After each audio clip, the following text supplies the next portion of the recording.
Welcome back again दोस्तों। तो आज हम एक्सप्लेन करेंगे कैप्टन अमेरिका सीरियल का दूसरा part captain America the winter soldier को। तो इस फिल्म की शुरुआत होती है सन 2014 से, जहां स्टीव रोजर यानी कैप्टन अमेरिका, जो कि कुछ साल पहले गहरी नींद से जागा था, वो अब इस दुनिया में एडजस्ट होने की कोशिश कर रहा था। कैप्टन अब शील्ड का एजेंट बन चुका है और वो अपने मुल्क में अमन बनाए रखने का काम कर रहा है। दूसरी तरफ शील्ड के लोग न्यूयॉर्क में हमले के बाद से अपनी सिक्योरिटी को बेहतर बनाने में लगे थे, इसलिए उन्होंने प्रोजेक्ट इनसाइड शुरू किया। इस प्रोजेक्ट में हथियारों से लैस 3 बड़े हेली कैरियर को आसमान में रखा जाना था और ये हेली कैरियर एक खास सेटेलाइट की मदद से दुश्मनों को निशाना बनाने वाले थे, ताकि मुसीबत आने से पहले ही इनको टाला जा सके। पर शील्ड के डायरेक्टर निक फ्यूरी को यह शक होने लगा था कि इस प्रोजेक्ट में कहीं कोई गड़बड़ है और इनसे कुछ छुपाया जा रहा है। इसलिए निक फ्यूरी प्रोजेक्ट इनसाइड की खुफिया जानकारी निकालने के लिए नताशा रोमानोफ को काम पर लगाते हैं। प्रोजेक्ट इनसाइड की सेटेलाइट एक समुद्री जहाज़ पर थी, जहां पर सिक्योरिटी बहुत टाइट थी। निक फ्यूरी इस जहाज़ पर कुछ लुटेरों को भेजते हैं ताकि सबका ध्यान बच जाए और नताशा इस सेटेलाइट की फाइल को कॉपी कर सके। फिर शील्ड के बाकी लोगों को यह खबर मिलती है कि इस समंदर में जहाज़ पर लुटेरों का कब्जा हो चुका है। तो फिर वहां पर कैप्टन अमेरिका और शील्ड के कुछ एजेंट इस जहाज़ पर हमला करते हैं और कैप्टन और शील्ड के एजेंट इन लुटेरों से फाइट करके सभी कैदियों को आज़ाद करवा लेते हैं। और इसी बीच नताशा वो फाइल्स कॉपी कर लेती है और जब बाद में निक फ्यूरी वो फाइल्स ओपन करने की कोशिश करते हैं तो फाइल्स ओपन नहीं होती। इसलिए फ्यूरी को ये यकीन हो जाता है कि प्रोजेक्ट इनसाइड में यकीनन कोई गड़बड़ है। इसलिए वो शील्ड के सीनियर ऑफिसर अलेक्जेंडर पीरियस को इस प्रोजेक्ट को डिले करने का बोलते हैं। फिर निक फ्यूरी जब शील्ड के हेडक्वार्टर से बाहर निकलते हैं तो रास्ते में पुलिस की वर्दियों में कुछ लोग इन पर हमला कर देते हैं, पर वो किसी भी तरह इनसे बचकर वहाँ से निकल जाते हैं। और तभी वहाँ विंटर सोल्जर नाम का एक आदमी आता है जो इनकी कार को बम से उड़ा देता है, लेकिन फिर भी निक फ्यूरी ज़मीन में एक सुरंग बनाकर इससे बच निकलते हैं। अब इन्हें इतना तो समझ आ गया था कि इन सब के पीछे शील्ड का हाथ है, इसलिए वो अब सबसे छुप कर कैप्टन के पास जाते हैं और वो कैप्टन को बताते हैं कि शील्ड अब बूढ़ा बन चुका है। पर अचानक विंटर सोल्जर वहाँ पर आकर निक फ्यूरी को गोली मार देता है और फ्यूरी मरने से पहले कैप्टन को एक पेन ड्राइव देते हैं जिसमें प्रोजेक्ट इनसाइड की फाइल थी और कहते हैं कि किसी पर भरोसा मत करना।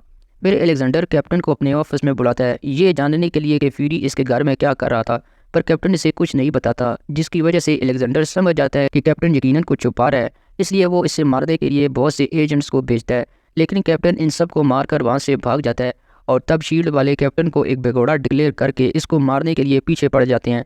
फिर कैप्टन नताशा से मिलता है, ये जानने के लिए कि निक फ्यूरी ने इस जहाज़ पर क्यों भेजा था और इस पेन ड्राइव में आखिर क्या है। पर नताशा को भी इसकी ज़्यादा जानकारी नहीं थी, इसलिए वो कैप्टन के साथ मिलकर इस पेन ड्राइव की फाइल चेक करती है। इस पेन ड्राइव में एक प्रोग्राम था जिसे नताशा ओपन नहीं कर पा रही थी, लेकिन इसे इतना तो पता चल जाता है कि इस प्रोग्राम को कहाँ बनाया गया था। जिसके बाद कैप्टन और नताशा शील्ड के एक पुराने हेडक्वार्टर जाते हैं। जब नताशा वहाँ के कंप्यूटर में पेन ड्राइव लगाती है तो वहाँ पर रखा हुआ सुपर कंप्यूटर एक्टिवेट हो जाता है। इस बड़े से कंप्यूटर में डॉक्टर जोला का दिमाग था।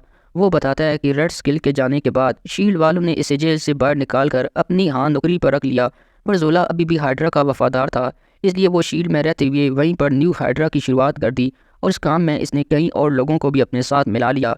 वो लोग नौकरी तो शील्ड के लिए करते थे, पर मकसद वो हाइड्रा का पूरा कर रहे थे।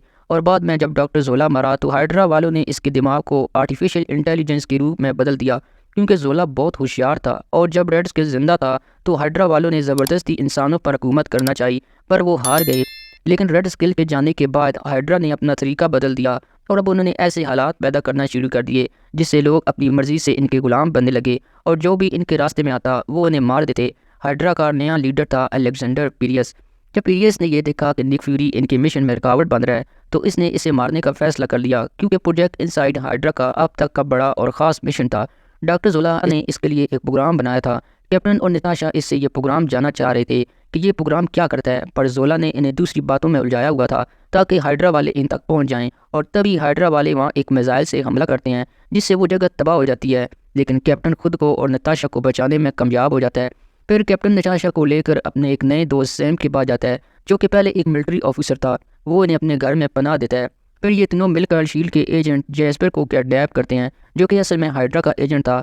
वो इन्हें जोला के प्रोग्राम के बारे में इन्हें बताता है कि जोला के प्रोग्राम से ये पता चलता है कि कौन हाइड्रा के लिए ख़तरा है आज या फ्यूचर में, और प्रोजेक्ट इनसाइड असल में आम लोगों की हिफाजत के लिए नहीं बल्कि हाइड्रा की हिफाजत के लिए बनाया गया था और इन हेली कैरियर से हाइड्रा अपने सभी दुश्मनों को ख़त्म करने वाला था।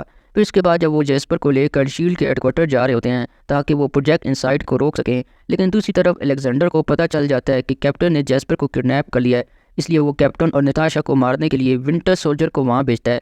विंटर सोल्जर वहाँ पहुंचकर सबसे पहले जैस्पर को मारता है और फिर वो अपनी टीम के साथ मिलकर कैप्टन और नताशा पर हमला करता है। लड़ाई के दौरान इस विंटर सोल्जर का मास्क उतर जाता है, जिसको देखकर कैप्टन एकदम हैरान हो जाता है, क्योंकि वो स्टीव का पुराना दोस्त बकी बार्स था, जो 1945 में एक मिशन के दौरान ट्रेन से नीचे गिर गया था और सब ने ये मान लिया था कि वो मर चुका है। पर बकी को हाइड्रा वालों ने बचा लिया था और उन्होंने बकी की याददाश्त मिटाकर इसे एक सुपर सोल्जर बना दिया और वो इसके ज़रिए अपने दुश्मनों का सफाया करने लगे और हर मिशन के बाद वो इसे बर्फ़ में जमा देते। कैप्टन बकी को देखकर पहचान लेता है, पर बकी इसे नहीं पहचान पाता। तभी हाइड्रा के सभी एजेंट वहां आकर कैप्टन और उसके दोस्तों को पकड़ लेते हैं, पर शील्ड की एजेंट मारिया हिल इन तीनों को बचाकर निक फ्यूरी के पास ले जाते हैं, जो कि अभी जिंदा होता है। फिर ये सब मिलकर प्रोजेक्ट इनसाइट को रोकने का प्लान बनाते हैं।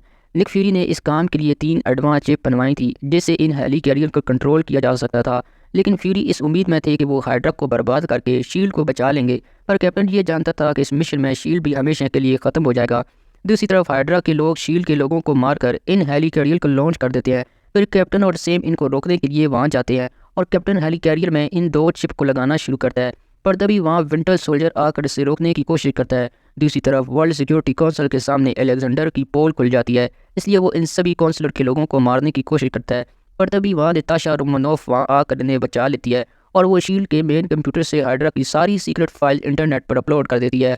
इसलिए पीरियस गुस्से में आकर कौंसल के सभी लोगों को मार डालता है और वो नताशा के सारे वहाँ से भागने की कोशिश करता है, लेकिन तभी पीछे से निक फ्यूरी इसे गोली मार देता है। दूसरी तरफ कैप्टन तीनों चिपों को हेली कैरियर में लगा देता है, जिसके बाद इन सब कैरियर्स का कंट्रोल मारिया हिल के पास आ जाता है और वो हेली कैरियर को एक दूसरे का निशाना लगाकर इन्हें तबाह कर देती है और वो ज़मीन पर गिरते गिरते शील्ड के हेडक्वार्टर भी तबाह हो जाता है। पर कैप्टन और बकी आपस में लड़ रहे थे। बकी स्टीव को बहुत मारता है, पर स्टीव अपनी दोस्ती की खातिर बकी पर हाथ नहीं उठाता और वो हेली कैरियर से नीचे गिरकर पानी में डूब जाता है, पर बकी इसे पानी से बाहर निकाल लेता है और इसे स्टीव की बातों से अंदाज़ा हो गया था कि वो इसका दोस्त ही होगा, हालांकि इसकी याददाश्त अभी तक नहीं आई थी। अब कुछ दिन हॉस्पिटल में रहने के बाद स्टीव ठीक हो जाता है और फिर वो शील्ड वाले हाइड्रा के सारे एजेंटों को पकड़ना शुरू कर देते हैं। फिल्म के मिड क्रेडिट सीन में हम बैरन स्टेकर नाम का एक हाइड्रा का एजेंट नजर आता है। इसके पास लुकी की वो छड़ी थी जो कि इसे शील्ड से मिली थी। इस छड़ी से वो लोगों पर तजर्बे कर रहा था और इसी के साथ ये कहानी यहीं पर ख़त्म हो जाती है।